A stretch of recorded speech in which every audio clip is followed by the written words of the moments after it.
বাংলাদেশ জামাতে ইসলামের একজন আমির ছিলেন। এই নারায়ণগঞ্জের গডফাদার খ্যাত একজন দুর্দর্শ লোক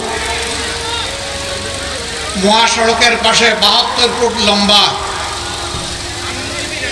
একটা ব্যানার টানিয়ে রেখেছিলেন।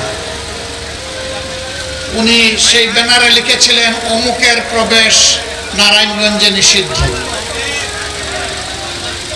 আরেক ধাপ এগিয়ে তিনি জেলা প্রশাসক এবং জেলার পুলিশ সুপারের উপস্থিতিতে একটা সভায় বলে রেখেছিলেন, ডিসিএসপি সাহেব, আমার নামে খুনের একটি অগ্রিম মামলা দায়ের করে রাখেন। আমি অধ্যাপক গোলাম আজমকে খুন করতে চাই। আলহামদুলিল্লাহ, স্বৈরাচারী সরকারের জুলুমের শিকার হয়ে কারাগারে তিনি থাকা অবস্থায় দুনিয়া থেকে বিদায় নিয়েছেন, কিন্তু গডফাদারের সুযোগ হয় নাই সরাসরি তাকে খুন করার। এই অধ্যাপক গোলাম আজম সাহেবকেই তিনি নিষিদ্ধ ঘোষণা করেছিলেন নারায়ণগঞ্জের মাটিতে। যে ভাই নিষিদ্ধ ঘোষণা করেছিলেন, আজকে তিনি কোথায়? তিনি কি নারায়ণগঞ্জে আছেন? অহংকার ভালো জিনিস নয়। গর্ব অহংকার করতে নাই, দাম্ভিকতা দেখাতে নাই, ক্ষমতার জোরে ছড়ি ঘুরাতে নাই, মানুষকে খুন করতে নাই, সন্ত্রাসকে প্রশ্রয় দিতে নাই, সন্ত্রাসীদেরকে লালন করতে নাই।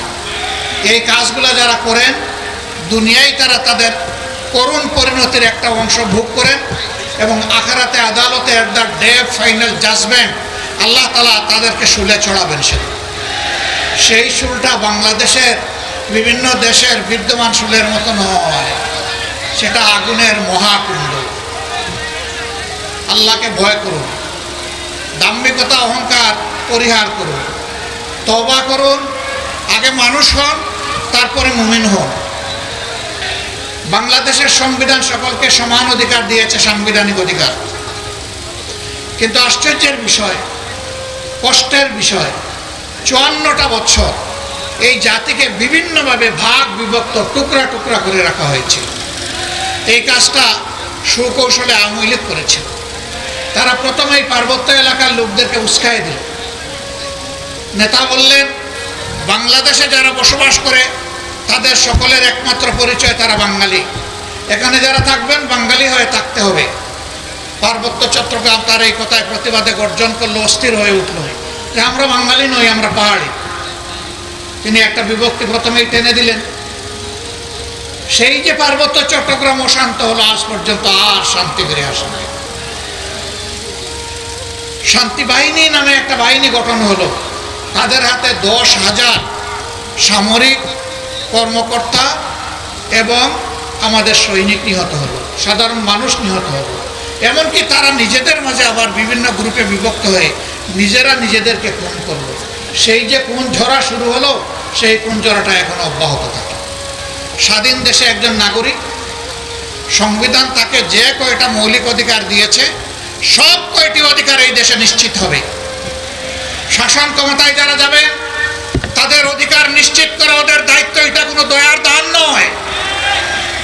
তার বাঁচার অধিকার, তার সম্মান রক্ষার অধিকার, বিচার পাওয়ার অধিকার, স্বাস্থ্য সেবা পাওয়ার অধিকার, তার সন্তানের শিক্ষা পাওয়ার অধিকার, মানুষ হিসেবে মর্যাদার সাথে বেঁচে থাকার অধিকার, তার কাজের অধিকার, সব কিছু তার হাতে তুলে দিতে হবে।